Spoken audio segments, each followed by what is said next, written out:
Halo, perkenalkan nama saya Dr. Diki dari behaviors.id.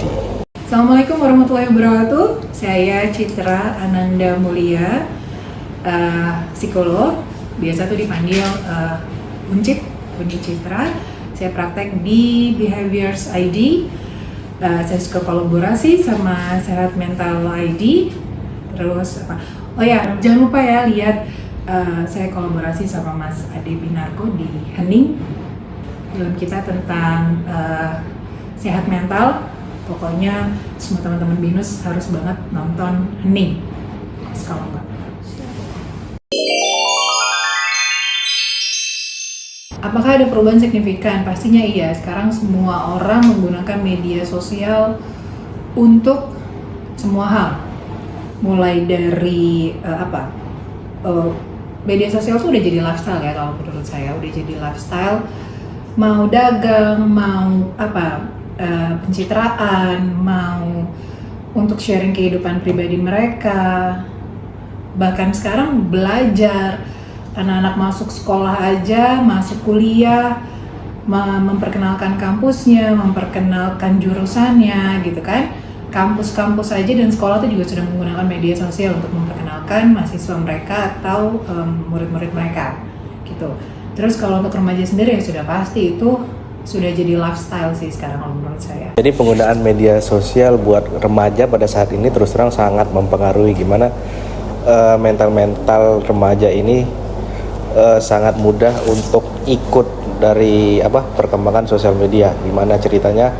Contoh kayak kita temukan banyak orang-orang yang tiba-tiba saja mendiagnosa diri sendiri, dan itu juga faktornya mereka melihat panduan dari sosial media yang dibuat oleh teman-teman itu sendiri. Jadi banyak terus terang dari validasi, dari pengakuan itu mereka banyak di faktor-faktor yang mempengaruhi sosial media itu. Pastinya berpengaruh. Kalau nggak pinter-pinter menyikapi si sosial media ini, kebanyakan gitu, ini kita punya banyak pasien yang anxiety, panik,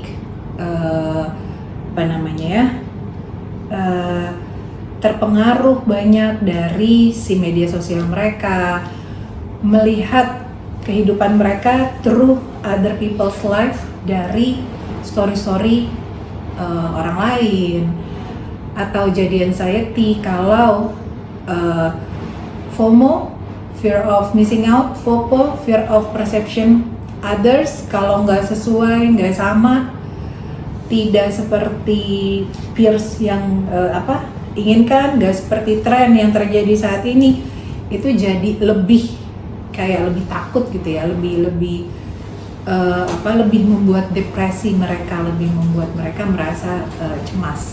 Ibarat mata pisau ya, sebenarnya itu ada yang berguna kalau kita bisa memilihnya.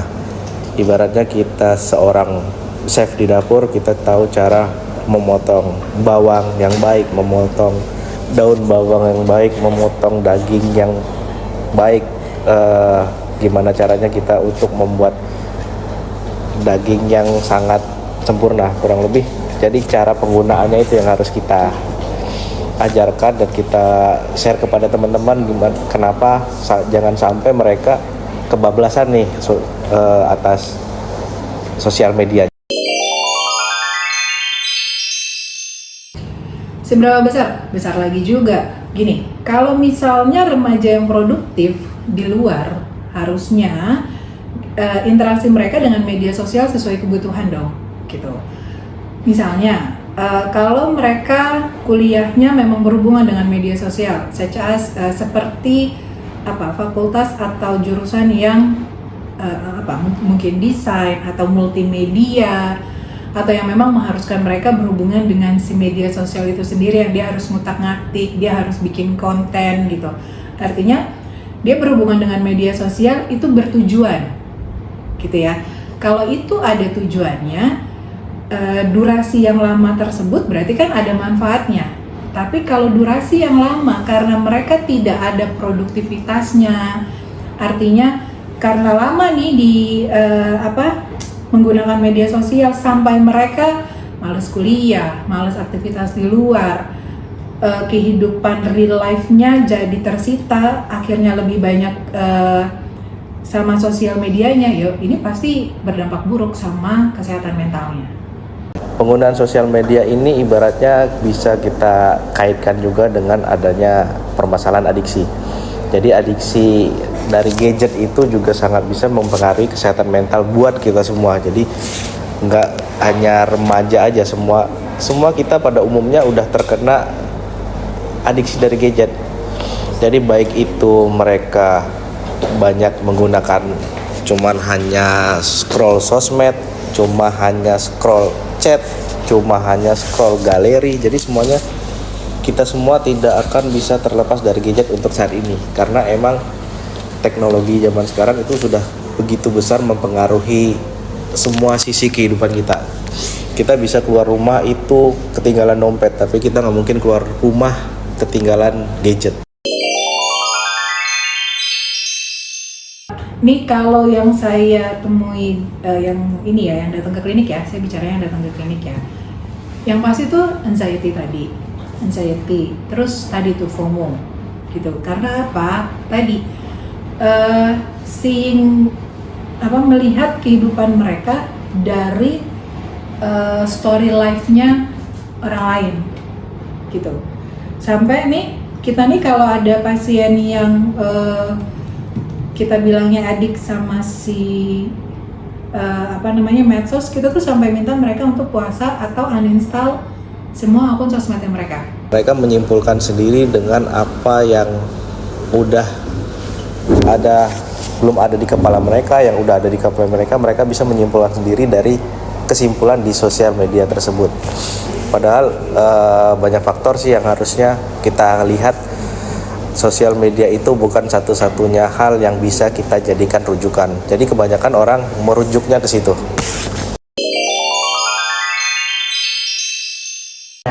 Yang pertama, untuk strategi untuk bersosial media. Oke, media sosial yang baik, semua everything itu start from ourselves. Oke, jadi yang pertama yang harus teman-teman punya, balik lagi tadi, itu adalah konsep diri yang positif. Oke, kalau teman-teman punya konsep diri yang positif, teman-teman akan bisa bersosial media yang baik. Teman-teman akan tahu, saya tuh bersosial media tujuannya apa ya? Saya mengomentari suatu hal tujuannya apa ya? Saya mengiklankan diri saya tujuannya apa ya?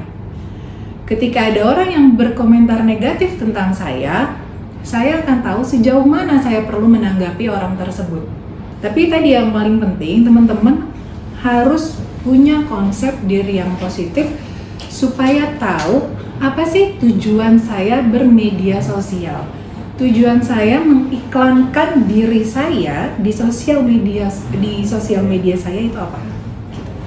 Kita mau membatasi sosial media ke remaja itu juga nggak mungkin, karena di situ harus ada kontrol yang kuat dari diri sendiri. Jadi dibalikin lagi ke mindset kita masing-masing. Tujuan kita bersosial media itu untuk apa sih? Apakah untuk mencari informasi atau dia mencari kesenangan di situ, atau ada hal-hal yang emang dia merasa nggak guna nih. Jadi balik lagi, mindsetnya harus dijabarkan dulu pikirannya. Kalau bisa dia emang dibatasin, bisakah dia membatasinya? Apabila dia mungkin dia bisa ngitung sendiri ya, sehari rata-rata berapa jam sih penggunaan gadget untuk sosial medianya. Itu sih sebenarnya bisa dijabarkan sendiri. Belajar menulis untuk masing-masing, seberapa manfaat sih dia melakukan kegiatan ini. Jadi coba ke diri masing-masing. Misalkan saya ngelihat sosial media 6 jam, sisanya berapa jam lebih manfaat mana sih gitu. Gini, sekarang ini kan platform media sosial tuh banyak banget ya. Oke, nah saya tuh suka sedih, jijik, miris gitu ya. Kalau misalnya ngelihat anak-anak remaja itu menggunakan media sosial for instant famous way, let's say buat gini, viral gitu, buat mengiklankan diri mereka but dalam cara yang nggak oke gitu. Manfaatkanlah sosial media untuk mengiklankan diri teman-teman dalam cara yang bagus gitu, untuk mengenalkan diri teman-teman. Jadikan media sosial itu buat teman-teman transform ilmu, transform cara berpikir, transform knowledge-nya teman-teman gitu. Harapannya ya emang sebenarnya harus dibatasin karena kita tidak tahu seberapa sehatnya mental seseorang tersebut dalam menanggapi semua hal yang ada di sosial media. Karena semua di sosial media itu mau baik mau buruk, jelek apapun semua ada di situ. Gimana caranya seorang tersebut bisa memilah ini bagus untuk dia, tidak baik untuk dia, ini bisa diambil untuk dia ke depan. Kenalan sama diri sendiri, terus tahu saya tuh mau bermedia sosial untuk apa. Tadi ya, yang pertama, kalau ya saya sama Pak Dokter lagi nggak pakai sih bajunya, kita punya baju di belakangnya kita punya tulisannya knowing yourself. Pesan yang selalu kita Mas Ade itu juga suka sampaikan adalah kenalan sama diri sendiri. Jadi tuh tahu media sosial saya mau saya pakai buat apa. Dan yang paling baik adalah kenalan sama diri dalam cara yang positif supaya media sosialnya juga dipakai in a positive way.